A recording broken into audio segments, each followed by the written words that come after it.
Brasil ODS, um programa do Observatório do Terceiro Setor com o apoio da FAPESP, explorando os Objetivos de Desenvolvimento Sustentável da Agenda 2030.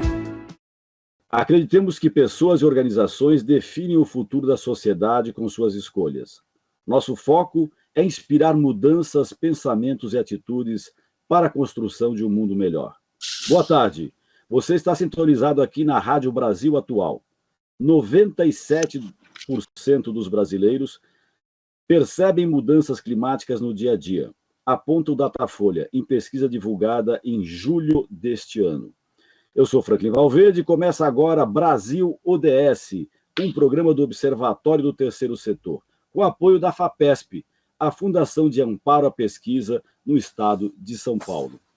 Hoje vamos falar sobre o impacto ambiental das mudanças climáticas com Simone Cota e Thierry Pellegrini.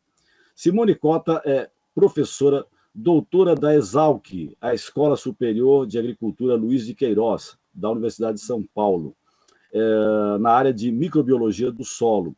A Simone Cota, ela se bacharelou em microbiologia e imunologia com mestrado e doutorado em ciências pela Universidade Federal do Rio de Janeiro, a UFERJ. Seja bem-vinda, Simone Cota. Muito obrigada, Franklin. Boa tarde a todos que estão nos acompanhando. Perfeito. Nós convidamos também Thierry Pellegrini, que é bacharel em Engenharia Ambiental e Sanitária pela Universidade Federal de Lavras e doutor em Ciências, especificamente em Biologia na Agricultura e no Ambiente, pela SENA, que é o Centro de Energia Nuclear na Agricultura, da Universidade de São Paulo. O Thierry Pellegrini também é pós-doutorando no mesmo Centro de Energia Nuclear da Agricultura da USP. Seja bem-vindo, Thierry Pellegrini. Muito obrigado, boa tarde a todos que nos acompanham. Ambos, né, tanto a Simone Cota como o Thierry Pellegrini, eles são autores do artigo sobre emissões nas lagoas de soda, lá no Pantanal Mato Grossense. E esse é, digamos, um dos temas que nós vamos tratar aqui dentro do Brasil ODS. Estudos de cientistas das universidades de São Paulo e Federal de São Carlos, a UFSCar, avalia que as emissões de gases das lagoas de soda no Pantanal contribuem para a mudança climática. Eu pergunto para Simone, o que são as lagoas de soda e como que essas mudanças que acontecem nelas impactam ou podem impactar diretamente nas mudanças climáticas? As lagoas de soda são lagoas que apresentam um pH da água extremamente elevado. Tá? Então, o que é esse elevado? A gente considera, né, o pH neutro, o pH igual a 7. Tá? Então, pHs acima de 7 são pHs elevados, são pHs alcalinos. Né? Isso é essa comparação com o solo. Então, essas lagoas, elas apresentam os pH, né, a faixa de pH, entre 8 até 11. Né? Então, são realmente condições bastante alcalinas, né? Também acima do que a gente trabalha com a neutralidade, que é pH acima de 7. E o que a gente percebe é que, na verdade, como todo o ecossistema, ele funciona sob uma forma de balanço, né? Então, você tem emissão e captação de gases. E essa emissão e captação de gases é o que vai impactar na regulação do clima como um todo. E exatamente essa maior emissão de gases que a gente tem observado nos últimos anos, né? Desde a Revolução Industrial, tem jogado muito mais CO2 na atmosfera do que realmente fazendo essa remoção. Então, o efeito que, na verdade, permite, né, o desenvolvimento na vida do planeta, que é exatamente esse aquecimento pelos gases, ele está completamente descoordenado atualmente, porque a gente tem muito mais gás que está acumulando na atmosfera e que está retendo mais esse calor. Então, como está algo desbalanceado, esse próprio sistema de emissão e captação de gases por essas lagoas, não só por essas lagoas, né, mas por todos os ecossistemas, mas a gente trabalhou com essas lagoas, ele também está desbalanceado. Então, o que a gente tem observado é que exatamente esse desbalanço entre emissão e captação pode contribuir de alguma forma para a piora do quadro que a gente já está tendo. Perfeito. Thierry, e qual o principal objetivo no estudo que vocês realizaram das lagoas de soda lá do Pantanal? Perfeito. Então, inicialmente, né, esse projeto é um projeto auxiliado pela FAPESP E o nosso intuito inicialmente era compreender como essas lagoas funcionam ali no Pantanal. Tá? Por quê? Porque essas lagoas são lagoas não tão convencionais, como a própria professora Simone disse, são lagoas com pHs elevados, né? Então, o que a gente pensa num pH alcalino, entre 8, 9, 10 até 11, e pouco se sabia como que era a formação dessas lagoas, como elas se originaram, como elas se moldaram com o tempo, e também, né, como que o microbioma ou os organismos que estão nessas lagoas conseguem sobreviver, né, em condições que a gente chama de condições extremas, né, de temperatura às vezes alta, pH alto, salinidade. Então, o projeto inicial foi tentar entender essas lagoas, o funcionamento e como elas podem auxiliar ou mitigar os gases de efeito estufa, né? Quando a gente fala de gases de efeito estufa, nós estamos falando de dióxido de carbono, metano e óxido nitroso, que são gases potenciais e que podem eles podem prejudicar, né, essa questão de questões climáticas e aquecimento global. Então, foi daí que começou o projeto em 2016 e nós, do laboratório que nós trabalhávamos, nós iniciamos em 2017 a tentar compreender como esses ambientes funcionam.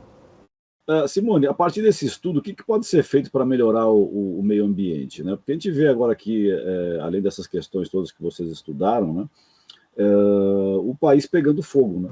Sabe, de norte a sul, incêndios, queimadas aí, destruindo o nosso bioma e comprometendo a qualidade de vida do Brasil inteiro. Não só do Brasil, da América do Sul inteira, né? Porque isso já está atingindo os outros países também, e também estamos sendo atingidos também por incêndios. Mas, enfim, a partir do estudo que vocês fizeram, o que pode ser feito para melhorar o meio ambiente? Olha, a sua pergunta, ela é complexa, né? Ela não tem assim, uma resposta simples, e considerando ainda, se a gente coloca sobre a perspectiva das lagoas, ela se torna mais difícil ainda de responder, né? Porque a gente conhece muito pouco dessas lagoas, né? Como o Thierry falou, a gente tem, apesar de ter lagoas parecidas, né, com essa característica de alcalinidade, né, de alto valor de pH, de salinidade ao redor do planeta, as do Pantanal são muito específicas, né, em termos de profundidade, de composição, de formação, e a gente ainda não sabe muito bem como que elas funcionam nas condições normais, e a gente entende menos ainda como que elas vão funcionar nessa perspectiva de mudanças climáticas, né. Então, acho que o que eu poderia falar no primeiro momento, o que a gente observou foi que a gente tem uma maior emissão desses gases de efeito estufa, né, a partir dessas lagoas que têm uma maior eutrofização, né, que você tem uma maior contaminação, não contaminação, mas uma maior prevalência de nutrientes que levam, então, à formação dessas florações que a gente às vezes vê, né? Esses dias mesmo o Tietê em São Paulo estava esverdeado, né? Então essa condição, ela tende a ter uma maior emissão de gases de efeito estufa. Então a primeira coisa que eu falaria seria evitar a ocorrência desses processos de eutrofização, evitar que você forneça as condições necessárias para que esses organismos se proliferem, né, descontroladamente, e com isso a gente tem, então, como consequência, a maior emissão dos gases. Mas, assim, é tudo muito ainda, como é que eu vou falar, é tudo muito subjetivo, sabe? Porque a gente não sabe nem como que isso funciona. A gente, nas lagoas do Pantanal, essas que a gente trabalha, a gente vê o processo de eutrofização acontecendo com a floração de cianobactérias, né, que são micro-organismos que executam esse processo, né, que podem crescer de forma desordenada em ambientes muito ricos nutricionalmente, mas a gente não entende como isso acontece nessas lagoas, porque essa condição de eutrofização a gente vê em ambientes contaminados por atividade antrópica. E a gente, a princípio, não tem essa atividade tão marcante nessas lagoas. Então, está ocorrendo por algum outro motivo que a gente ainda não entende bem qual que é. Inclusive, a gente sugere que pode ser exatamente até das próprias mudanças climáticas, porque esses organismos são bem adaptados em condições de alto pH e alta temperatura. Então, como a gente tem tido esse aumento na temperatura ao longo dos anos, talvez esse processo esteja relacionado a isso. Então, é complexo eu responder assim, te dizer, olha, é preciso fazer de tal forma, vamos fazer de tal jeito, porque a gente também ainda não entende o ambiente que a gente está trabalhando de forma plena. Perfeito. Bom, Thierry, pelo que eu vejo aqui, pela resposta da Simone, eu acho que esse estudo que vocês fizeram é um estudo pioneiro, né? Porque trata de um tema que ainda, digamos, está, não digo engatinhando, porque vocês já começaram aí, mas que está dando os seus primeiros passos, né?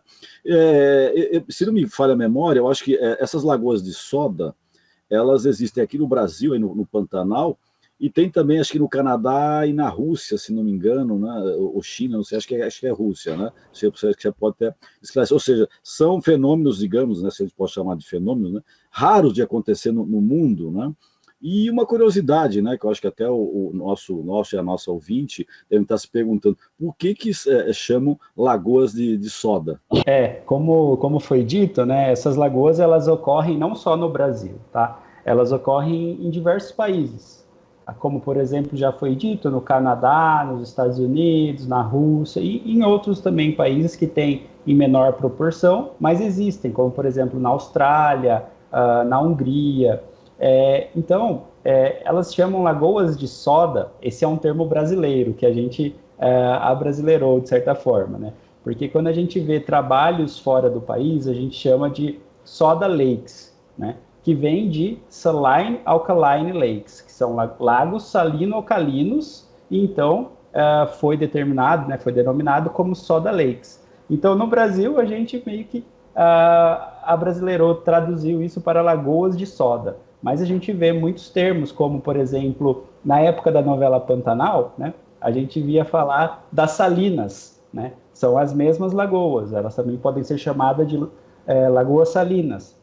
Em alguns trabalhos a gente vê também chamando de lagoas salino-alcalinas. Então, são termos similares para dizer a mesma, termos diferentes, né, para dizer a mesma coisa. Lagoas com composição pHs altos e salinidades também elevadas. Perfeito. Ou seja, a sigla em inglês é que acabou derivando a nomenclatura brasileira de soda, e claro, como soda aqui tem um outro sentido, né, também, então o pessoal acaba, né, só para esclarecer, mas é bom isso. Você falou que ela tem essa salinidade, ela produz sal também, é possível ter sal para consumo, ou o que se tem é tão pouco que também não dá para se dizer que também é uma salina para se produzir sal, como se fosse no litoral? A salinidade dessas lagoas, elas provêm de carbonato de sódio, não é o mesmo sal que a gente está acostumado a consumir, que é o cloreto de sódio, né? Então, acredito que não tenha tanto interesse em a obtenção desses sais. Alguns locais no mundo já fizeram a utilização desses sais, mas acaba que é uma forma que acaba degradando muito o ambiente, e a gente não quer que isso aconteça no Pantanal, né? Então, acredito que não seja muito viável essa obtenção desse sal nesses ambientes. Perfeito. Além de não ser econômico, degrada o ambiente de uma forma brutal, né? Perfeito. Agora, Simone, claro, quando a gente faz uma pesquisa, a gente sempre acaba se confrontando com algumas dificuldades, né, na elaboração dessa pesquisa, no exercício, na execução dessa pesquisa. Vocês encontraram alguma dificuldade para realizar a pesquisa com as lagoas de soda no Pantanal? Encontramos algumas, na verdade. Porque às vezes as pessoas têm uma visão, digamos, romanceada, né, do cientista, e eles não têm ideia do que é o dia a dia de um cientista, os problemas que eles são obrigados, e elas são obrigadas a enfrentarem, para poder realizar o seu estudo, né? Então, acho que é importante a gente também divulgar esse lado, que às vezes não é tão romântico, mas é necessário de ser explicado para as pessoas. Sim, talvez até o Thierry possa falar um pouco melhor do que eu, né? Porque ele foi a campo, mas a gente encontrou dificuldades exatamente na obtenção dessas amostras, né? Porque o bioma do Pantanal, ele não é exatamente caracterizado pela sua facilidade no acesso, né? Então, para a gente conseguir encontrar essas lagoas, conseguir coletar essas amostras, então, teve toda uma logística realmente que parecia que a gente estava indo para a guerra, né, para poder, né, coletar e obter essas amostras e acessar essas áreas de estudo, né? Talvez o Thierry possa falar um pouco melhor, porque ele foi nas campanhas, né? Eu pude ficar mais no laboratório organizando uma outra parte da logística, né? Mas a logística de campo, quem fez mais foi o Thierry, talvez ele possa falar um pouco melhor. Essa é importante o seu comentário, né? Porque o que acontece? Quando é feito formada uma equipe de pesquisa, né? Cada um vai fazer uma parte, né, desse trabalho, que são importantíssimos todos eles, né? Mas é isso, um fica no laboratório e o outro vai para campo. Thierry, quais foram as agruras que você encontrou na ida a campo lá nas Lagoas de Soda do Pantanal? Olha, eu até ia falar durante a Simone estava falando, eu ia falar que não foram poucas, foram muitas dificuldades, tá? Porque eu fui 3 vezes para o Pantanal, né? Então a gente chamava de campanha, né? Não era uma simples coleta. Primeiro porque, né, nós somos do interior de São Paulo e as lagoas elas ficam no Mato Grosso do Sul, pelo menos as que a gente coletou. Então a gente teve que pensar toda na logística para sair daqui do estado de São Paulo, chegar em Campo Grande, onde a gente ficou um dia lá para arrumar as coisas. Então a gente saiu daqui com 4 caminhonetes, né, uma caminhonete cheia de nitrogênio líquido. Então a gente chegou com 8 galões de nitrogênio líquido. Por quê? Na região que a gente foi fazer a coleta não tem energia e a gente precisava armazenar essas amostras em temperatura negativa, né, para fazer as análises que a gente tinha que fazer. Então começa por aí, né? Então a gente teve que levar para lá muitos e muitos equipamentos, que dificultou muito a nossa ida ao Pantanal, mas esse nem foi o maior dos problemas, né? Como a Simone falou, essas lagoas elas são muito de difícil acesso. Então, mais ou menos, a gente teve que andar 100 quilômetros, mais ou menos, entrando no Pantanal. Então, a estrada é muito ruim e, por vários e vários momentos, a gente tinha que passar pelo que a gente chama de vazantes.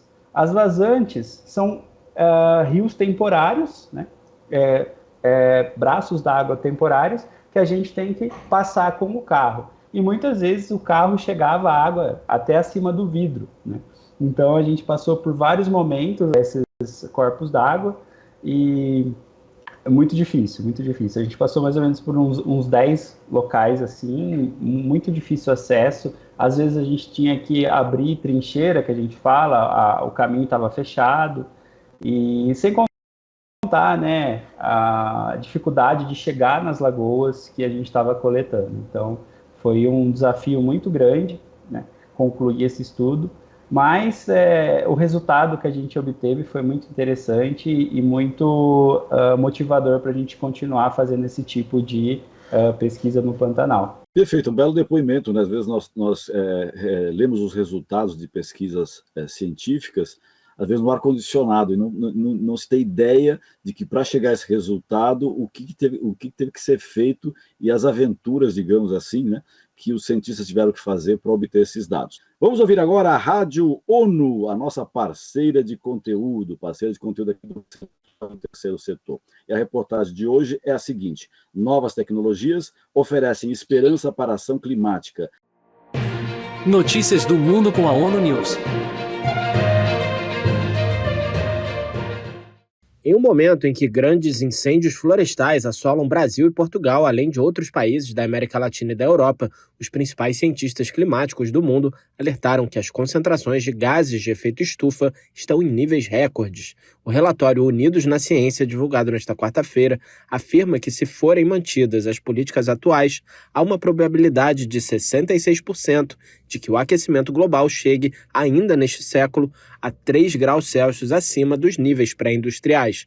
Em reação aos dados do relatório, a secretária-geral da Organização Meteorológica Mundial, OMM, disse que estamos longe de alcançar as metas climáticas globais. Falando a jornalistas em Genebra, Celeste Saulo ressaltou que 2023 foi o ano mais quente já registrado por uma margem enorme. Ela acrescentou que os principais conjuntos de dados internacionais apontam que os primeiros 8 meses de 2024 também são os mais quentes já registrados. Além das secas e dos incêndios em diversos países, graves inundações ameaçam a Europa Central após a tempestade Boris. No momento, a Itália está em alerta máximo após evacuações em massa na Polônia, República Tcheca, Áustria e Romênia. Em um apelo por uma ação global e urgente na Cúpula do Futuro, que será realizada em 22 e 23 de setembro, o relatório, que conta com o envolvimento de diversas agências da ONU, ressaltou o potencial inexplorado das ciências naturais e sociais, novas tecnologias e inovação. Segundo o documento, essas abordagens podem ser um divisor de águas para a adaptação às mudanças climáticas,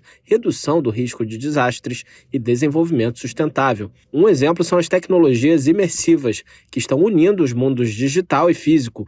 Um exemplo disso são os gêmeos digitais, que funcionam basicamente como uma replicação digital da Terra. Esse sistema virtual serve para simular como responder em qualquer situação de crise e para melhorar a gestão da terra e da água. Já dentro de um metaverso, são reunidos mundos virtuais em um sistema integrador que oferece experiências imersivas, desde a simulação de eventos de inundação e seca até a previsão do fluxo de água e impactos na Terra. Da ONU News em Nova York, Felipe de Carvalho. Esse foi o Felipe de Carvalho, da Rádio ONU News, nossa parceira de conteúdo, Simone Thierry. Vocês ouviram aí, juntamente, né, com todos os nossos ouvintes, a matéria que o Felipe fez, e tem uma questão que ele falou das vários avanços tecnológicos que estão sendo feitos, e ele falou de uma forma de tentar administrar através da inteligência artificial, né, que você reproduz o ambiente e você tem como reproduzir para onde que vai essa degradação da terra, e com isso você tem uma forma de administrar melhor a terra em si e o consumo de água, inclusive, né? Então eu gostaria que vocês fizessem um comentário, né, a partir do ponto de vista de dois cientistas que vocês são, né, esses avanços tecnológicos e o que isso traz de benefício para poder reduzir os efeitos dos gases de estufa, né, esses efeitos que tanto têm prejudicado o clima no Brasil e no mundo inteiro. Simone. Eu acredito que a gente está realmente vivendo uma nova era tecnológica, né? Então, a inteligência artificial, ela está aí, né? Não tem mais volta, não tem como retroceder. E eu vejo essa questão com 2 pontos, tá? Eu acho que o avanço é extremamente positivo, eu acho que tende a nos auxiliar na resposta, em encontrar soluções dos problemas que estamos vivendo, baseado no sentido de que o processamento de dados por essas ferramentas ele é muito mais acelerado, né? Então, a gente consegue trabalhar com modelagens, tá, que vão permitir a busca por predição de possíveis cenários, né? Então, você consegue ter uma ideia do que pode vir a acontecer, né, baseado, provavelmente, em dados reais coletados em campo, por exemplo, como que a gente fez, né? Então, são informações que a gente coleta em campo, da pesquisa que a gente faz, que alimentam esses modelos de inteligência artificial, que vão realizar esses estudos de modelagem e de predição, né, e que certamente irão contribuir, né, com o desenvolvimento de soluções a longo prazo ou a médio prazo, né, os problemas do clima que a gente está vivendo. Então, eu vejo isso de um ponto muito positivo. Mas eu acredito também que a gente tem que tomar um pouco de cuidado, né, porque essas metodologias elas exigem também um intenso processamento computacional. E esse intenso processamento computacional requer uma maior quantidade de energia que acaba também requerendo uma maior emissão de gases de forma direta, né? Então, você tem assim, o melhor dos mundos são os paradoxos, mas certamente eu acho que é uma tecnologia que vem para auxiliar e para dar agilidade ao processo. Perfeito. E como é que você vê essa situação aí, que ao mesmo tempo que a inteligência artificial ajuda a solucionar alguns problemas, né, a realização dela, né, a efetiva funcionalidade dela pode, inclusive, através do consumo da energia, ser prejudicial também? Sim, é complicado a gente responder, né? Esses temas, né, são bastante polêmicos. Então, assim, a inteligência artificial, eu sou uma pessoa que acompanho, né, a evolução da inteligência artificial já há um bom tempo. eu ficaria meio, como posso falar, suspeito, né, para eu falar sobre, mas eu acredito que a inteligência artificial, ela vem sim fazendo um papel gigantesco, né, atualmente, porque não só ela se alimenta dos dados que estão disponíveis, né, na internet e estão disponíveis de estudos para, então, aprender a tomar novas decisões. Então, isso que a gente chama de aprendizado de máquina, né? Então, é a máquina estudando tudo que a gente gerou para, então, começar a avançar, para começar a tomar novos pontos de partida e novos resultados, né? Então, isso é muito interessante porque a gente já vê resultados extremamente ótimos, né, da inteligência artificial, gerando imagens, gerando textos, até com um pensamento, de certa forma, entre aspas, crítico, né? Só que, ao mesmo tempo, né, como já foi dito, a gente tem que ter algumas precauções, né? Porque já existem casos da inteligência artificial alterando o seu código para tomar novas decisões que ainda não foram propriamente permitidas, né? Então, esse é um problema com a inteligência artificial que a gente tem que tomar cuidado. E também, né, o gasto energético para manter a inteligência artificial. Então, a gente olha os resultados, a gente não imagina como tudo isso foi feito. Então, para a gente ter um resultado da inteligência artificial que a gente faz ali pela própria internet, isso gera, né, isso demanda um gasto computacional muito grande, né? E muitas pessoas são necessárias para treinar aquele modelo dia após dia, então gerando uma energia, um gasto energético muito grande. Então, o que eu falo é usar a inteligência artificial com cautela, né?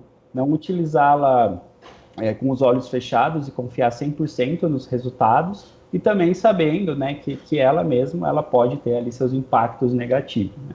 Então, sempre como toda tecnologia, né, que a gente vê evoluindo, sempre tem os prós e os contras. Cabe a gente usá-la da maneira correta.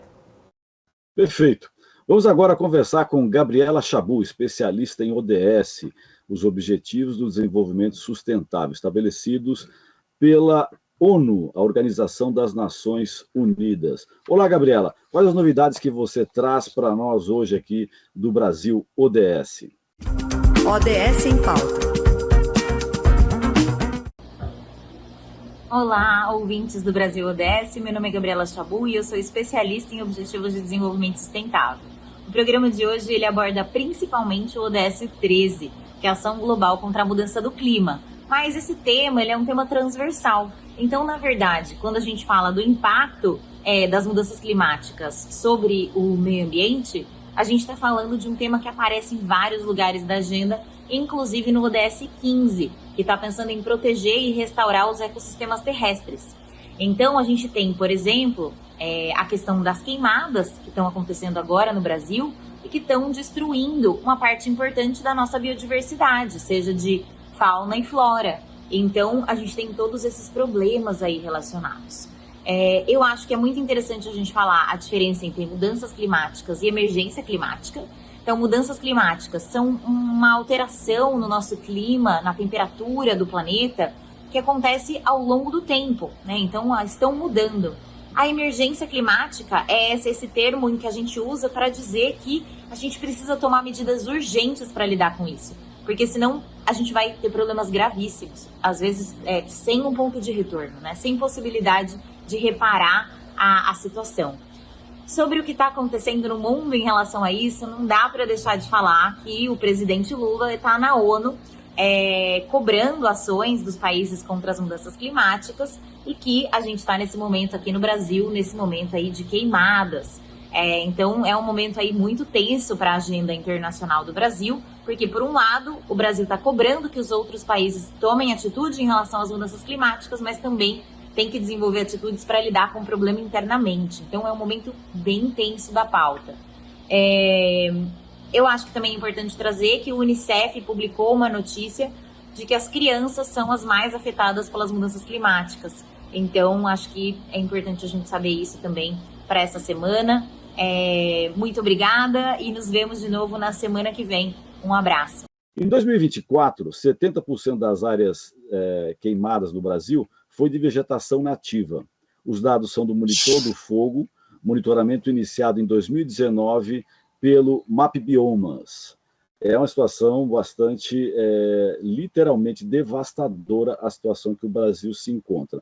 Eu pergunto para vocês, as queimadas, de que forma que elas aceleram o processo de aquecimento global e as mudanças climáticas? Simone.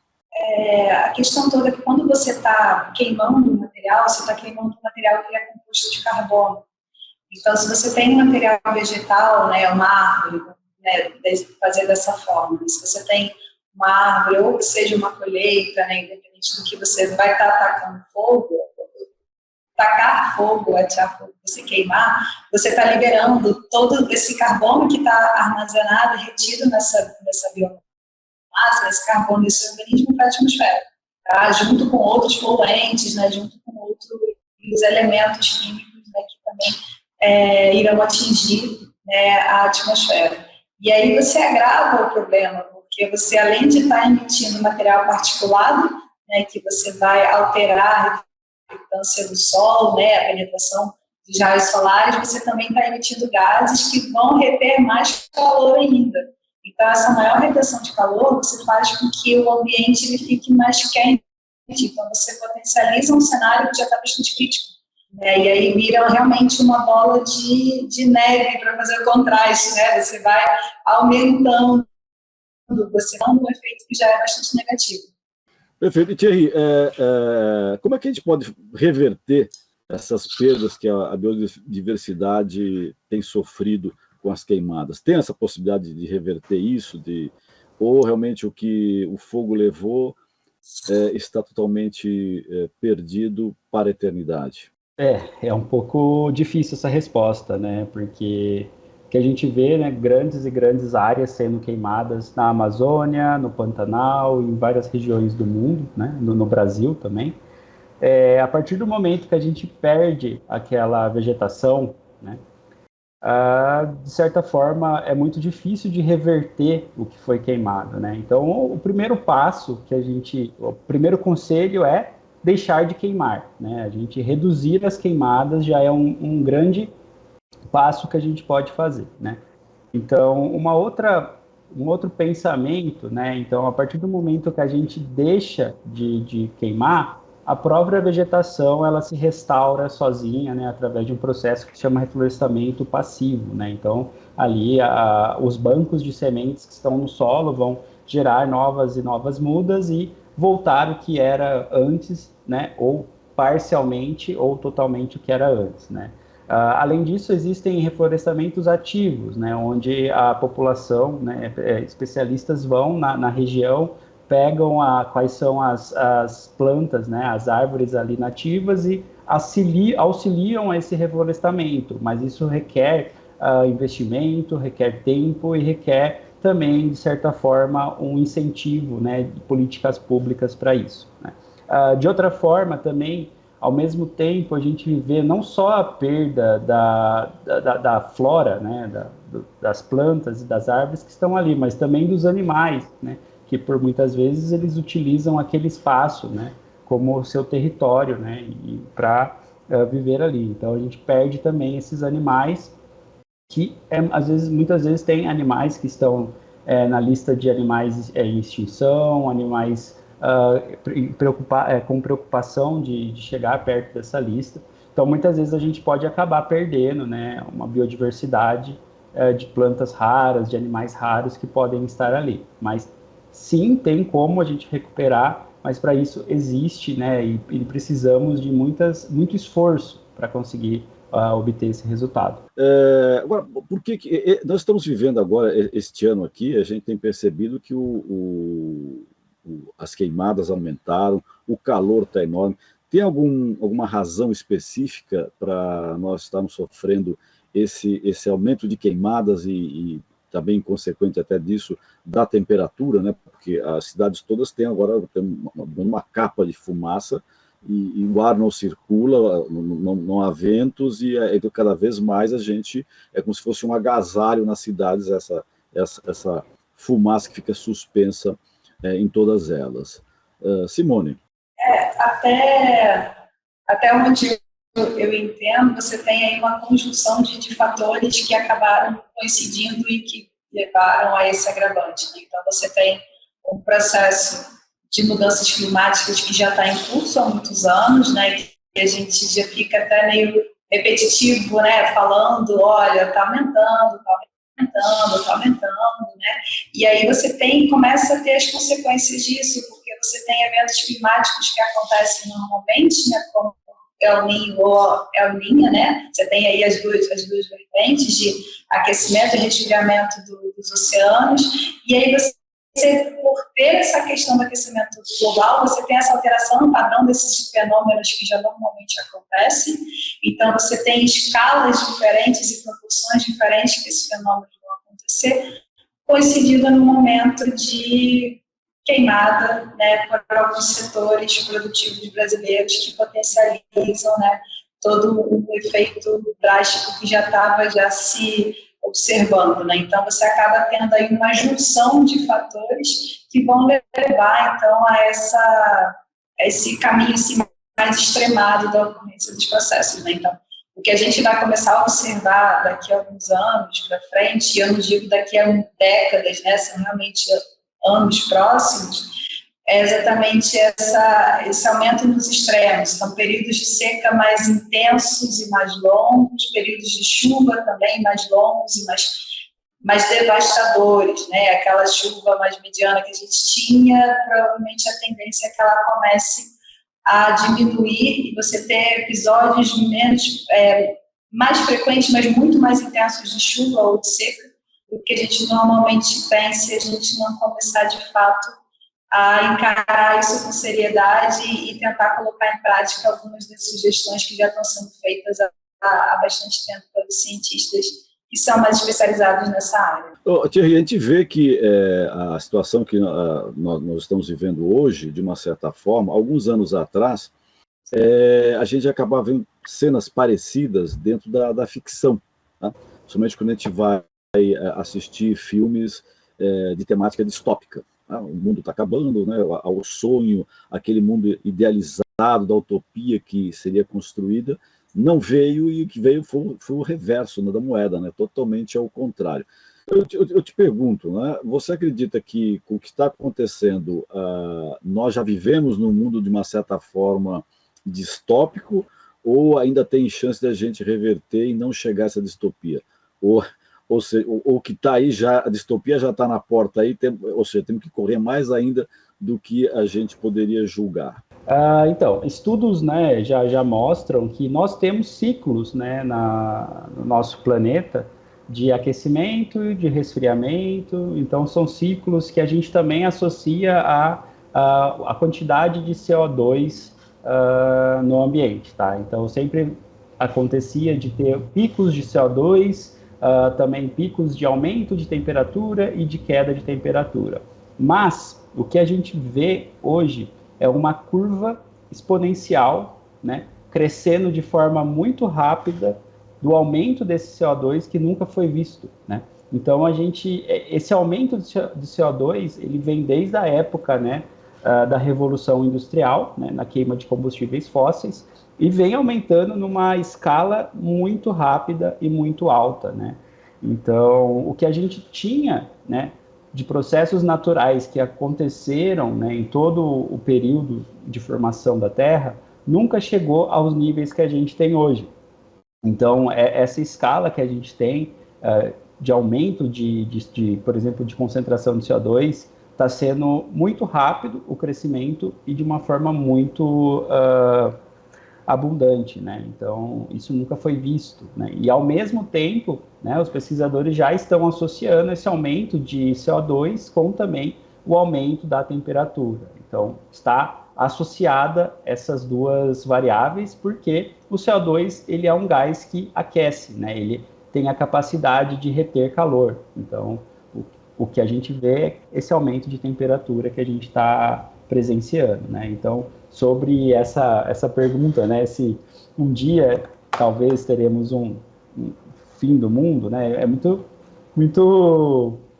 como que eu posso falar, muito difícil de falar, né, mas o que a gente tem é que está tendo mudanças muito rápidas, né? O mundo, na verdade, não vai acabar, ele não acaba. Exato. O problema é quem está em cima dele, né? É isso, exatamente. Eu ia finalizar com essa frase, né? O mundo nunca vai acabar. O que vai acabar é a humanidade, talvez um dia, né? Se as condições ficarem muito, muito difíceis, e quem está aqui com a gente na Terra, né? Claro. Perfeito. Bom, Thierry, Simone, agora é chegada a hora, como acontece sempre no nosso programa, no Brasil ODS, de divulgar a nossa enquete. A cada programa que nós realizamos aqui na Rádio Brasil Atual, nós fazemos uma enquete com o tema do programa. Tá? E além do tema dessa enquete, na verdade, nós também abrimos espaço para os nossos seguidores e as nossas seguidoras fazerem perguntas que nós reproduzimos aqui para os convidados e convidadas que participam do Brasil ODS. E para o programa de hoje, nós fizemos a seguinte questão. Você está sentindo os efeitos das mudanças climáticas no planeta?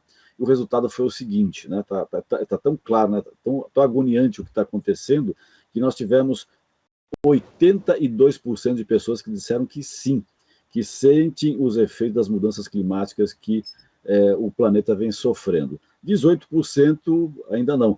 Né? Acho que essas pessoas são felizardas, né? Devem estar no seu ar-condicionado, porque é difícil encontrar alguém que não esteja sentindo as mudanças climáticas que o planeta está sofrendo.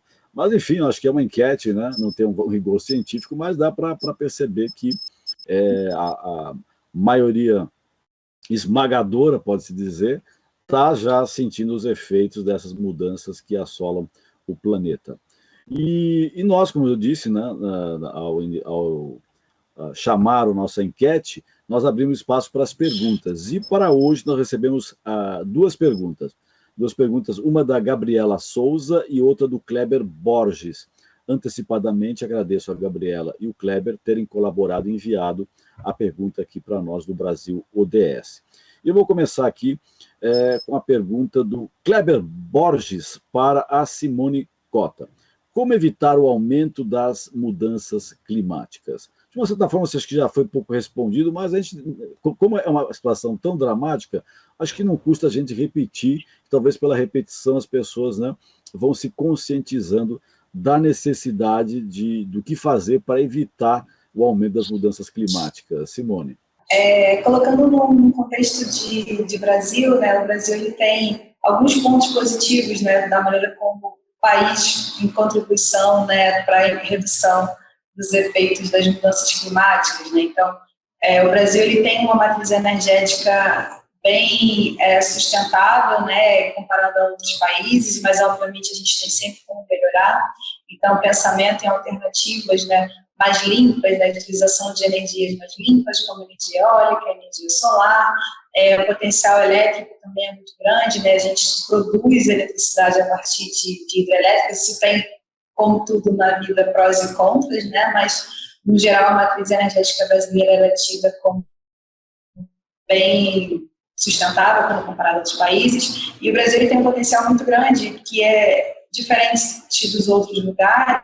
Aqui, se a gente parar com o desmatamento e parar com a queimada, a gente já reduz drasticamente as emissões de sul. Então, a gente não precisa fazer grandes modificações do nosso sistema produtivo e funcionamento para que a gente possa contribuir com a redução dos gases. E a importância de redução dos gases é exatamente essa, porque são eles que retêm o calor na atmosfera. E essa retenção de calor é que você aumenta a temperatura e aí você desbalanceia todos os processos que acontecem no planeta. Então, o Brasil parando de queimar e parando de desmatar já contribui grandemente para a redução dos gases de efeito estufa numa conta global. Entendeu? Então, são processos que a gente já sabe, que a gente já fala, a gente fala sempre, mas parece que as pessoas não querem ouvir. Thierry, a pergunta da Gabriela Souza, de uma certa forma, serve para você complementar aquela que eu te fiz a respeito desse mundo distópico aí que está batendo na nossa porta. A Gabriela Souza pergunta, ainda é possível ser otimista com o futuro do planeta? É difícil, né? É uma pergunta bastante complexa. Bom, eu sou muito otimista, né? Eu acredito que, claro que a qualquer momento a gente consegue reverter, né, essa situação. É claro que quanto mais demorar, mais difícil vai ser, né? Mas a partir do momento que a gente decidir, né, a população perceber, né, tudo isso que vem ocorrendo, as queimadas, a produção excessiva de gases de efeito estufa, eu acho que dá para reverter e voltar, né, ao que era. Não ao que era antes, né, porque isso vai ser muito difícil, né, mas dá para ser otimista, sim. Né? Então, começar a pensar mais em questões ambientais, políticas públicas, a tomada de decisões, por exemplo, uma agricultura sustentável, que a gente já vem fazendo no Brasil, otimização de processos na indústria. Então, tem sim como a gente reverter e voltar a alguns cenários anteriores, né? Mas claro que depende da população e de políticas públicas para conseguir alcançar esse cenário. Eu quero fazer um convite agora a você que está nos ouvindo, que está acompanhando aqui o Brasil ODS. Você pode participar nos nossos programas através das enquetes que nós realizamos, assim como também fazendo as suas perguntas naquela caixinha que tem no Instagram, porque nós fazemos a enquete e recebemos essas perguntas através do Instagram.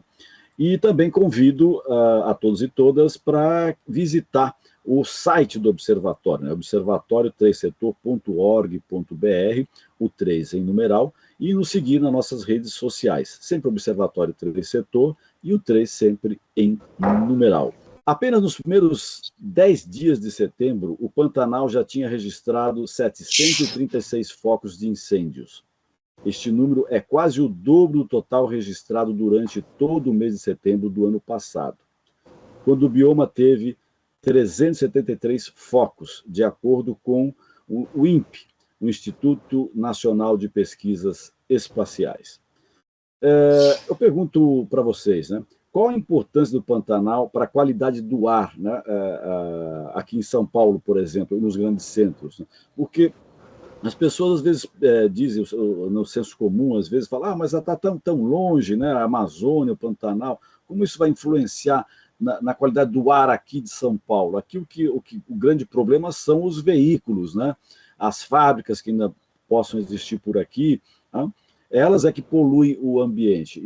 E as coisas não são bem assim, né? Eu acho que nós vivemos num mundo globalizado, né? Não só nas questões das relações, das comunicações, mas nas ações também, né? O que se faz em outros lugares também afetam diretamente todo o planeta. Então, qual que é essa importância do Pantanal para a qualidade do ar, Simone? A questão é exatamente como você colocou, né? Você tem tudo é um planeta único, né? Então você tem correntes de ar, você tem massas de ar, você tem correntes marítimas, que todas essas forças, né? Elas atuam em conjunto na natureza e elas encaram o planeta como um só. Então, certamente, ações que acontecem, né, em regiões, às vezes, muito longínquas, que você acredita que não possa estar correlacionadas, a gente observa essa correlação. Né? Então, a gente observa que, por exemplo, o aumento do desmatamento na Amazônia, você tem uma alteração do clima, alteração no padrão de chuva, que vai refletir exatamente no Pantanal, né, nessa questão da sazonalidade. O Pantanal ele tem como característica épocas marcadas de seca e de chuva, né? Então, essa alteração do desmatamento da Amazônia também correlaciona nessa alteração do clima aqui no Pantanal. Então, tudo está correlacionado. Correto. Thierry, e o que pode ser feito para preservar o bioma do Pantanal? De uma certa forma, já algumas coisas nós já fomos encaminhando, né? Mas para dar um reforçado, porque nós já estamos caminhando para o final do nosso programa. Sim, temos muitas práticas que podemos ser feitas, né? Eu acho que, como a Simone disse, né, não só o Pantanal, mas a gente começar ali a pensar na Amazônia, né, deixar de ter essas queimadas, o avanço, né, do desmatamento, já vai, de certa forma, melhorar o Pantanal, como eles estão interconectados, mas eu acredito que uma ótima opção para o Pantanal seria a criação, né, de algumas, por exemplo, algumas políticas de conservação, né, do Pantanal. Então, tentar evitar, né, o avanço de agricultura, o avanço de outras formas de avanço ali do território do Pantanal, que pode acabar, então, desmatando, pode acabar ocorrendo queimadas naturais, né? Então, tentar manter, né, o ambiente, de certa forma, intacto, né, para que a gente possa ter ainda esse bioma no nosso país, né? Chegou a hora dos destaques da semana. Vamos conferir quais foram as principais matérias do site do Observatório. Com Lucas Neves, direto da redação, tem as informações. Olá, eu sou o Lucas, jornalista aqui do Observatório do Terceiro Setor, e agora eu vou contar para vocês alguns dos principais destaques do nosso site nesta última semana. Instituto Superação une educação e esporte para transformar a vida de jovens. ONG esclarece dúvidas e especulações sobre as queimadas no Pantanal. Exposição da FAPESP mostra como algumas startups estão moldando soluções para a sociedade. O webinar organizado pelo Instituto FI e pela Rede Como A debate o papel da filantropia na promoção de justiça social. Estes foram alguns dos principais destaques do nosso site na última semana. Você pode conferir essas e outras matérias na íntegra acessando o site observatório3setor.org.br. Lembrando que o 3 é sempre em numeral. Até a próxima semana. Perfeito. Este foi o Lucas Neves, direto da redação do Observatório do Terceiro Setor, com as principais matérias do site do Observatório. Tá? Eu convido você que está aqui, visite o site do Observatório, você vai encontrar muitas matérias, muitos textos, muitos artigos a respeito do terceiro setor e também relacionado com a cidadania. Se você ainda não visitou o nosso site, visite. Aposto que você vai ficar muito bem surpreso com a qualidade do material jornalístico que se encontra no site do Observatório do Terceiro Setor. Nós estamos no final do nosso programa, temos mais alguns minutinhos, e eu gostaria de abrir para vocês, né, falarem alguma questão que eu acabei não abordando na pesquisa de vocês, que é importante ser destacada. Simone, e também já para as despedidas finais de vocês. Eu acredito que o trabalho, pelo menos a gente tentou fazer dessa forma, né, que possa, de repente, fomentar algum nível de conscientização com relação à importância do funcionamento dos ecossistemas, né, as pessoas entenderem que não é uma coisa de... As pessoas ficavam muito tempo, esses ecochatos ficam falando do meio ambiente, e é um ambiente onde a gente está inserido, e a gente faz parte, a gente compõe esse ecossistema, e a gente percebe que as nossas ações, as nossas atividades, elas têm impacto no ambiente onde a gente está. Então, a gente tentou trabalhar exatamente para entender quais são os impactos, a gente tem trabalhado ainda com essas áreas para tentar entender como elas funcionam, entender a sua diversidade, entender os seus processos ali associados, exatamente para tentar encontrar ferramentas e possibilidades, né, que permitam a manutenção desse sistema. Thierry. Bom, eu vou ser um pouco mais filosófico, eu acho. Bom, desde quando eu tinha 10 anos, a gente estudava, né, as mudanças no clima na escola, a gente via que isso um dia poderia ocorrer, né, e isso tudo era um cenário hipotético, né, depois de 10 anos continuou tendo essas notícias de que as mudanças climáticas um dia irá ocorrer, que um dia iria ocorrer. E hoje, né, eu peço um apelo, né, para que a gente se conscientize e tente mudar e fazer a nossa parte. Porque o que a gente via há 10, 20 anos atrás, hoje já está acontecendo. Não é algo que é para o futuro, né, já está no nosso hoje. Então, essa reversão tem que acontecer e partir de todos nós, né. Evitar tudo que a gente puder fazer para evitar isso, né. Com certeza a gente vai ser retribuído e os nossos filhos também serão retribuídos no futuro. Perfeito. Ponto final em mais uma edição do Brasil ODS, um programa que tem o apoio da FAPESP, Fundação de Amparo à Pesquisa no Estado de São Paulo. Agradeço a participação de Simone Cota, professora doutora da Exalc, a Escola Superior de Agricultura Luiz de Queiroz, da Universidade de São Paulo, na área de microbiologia do solo, e ela também é bacharel em microbiologia e imunologia com mestrado e doutorado em ciências pela Universidade Federal do Rio de Janeiro. E também agradeço Thierry Pellegrini, bacharel em engenharia ambiental e sanitária pela Universidade Federal de Lavras e doutor em ciências, especificamente em biologia da agricultura, do ambiente pela SENA, Centro de Energia Nuclear da Agricultura, também da USP. O Thierry também tem pós-doutorando do Centro de Energia Nuclear da mesma Universidade da Agricultura, na Universidade de São Paulo. Nós aqui temos também que informar que você não deve esquecer de seguir o Observatório em nossas redes sociais. Basta procurar por Observatório do Setor no Instagram e no Facebook. O site do Observatório é observatório3setor.org.br, sempre lembrando que o 3 é em numeral. Na próxima terça-feira, às 16 horas, ouça o nosso programa Perspectiva, com assuntos importantes da atualidade e do terceiro setor. Ficamos por aqui, sempre na luta por uma sociedade mais justa, solidária e sustentável e tolerante. Até o próximo programa. Brasil ODS, um programa do Observatório do Terceiro Setor com o apoio da FAPESP, explorando os Objetivos de Desenvolvimento Sustentável da Agenda 2030.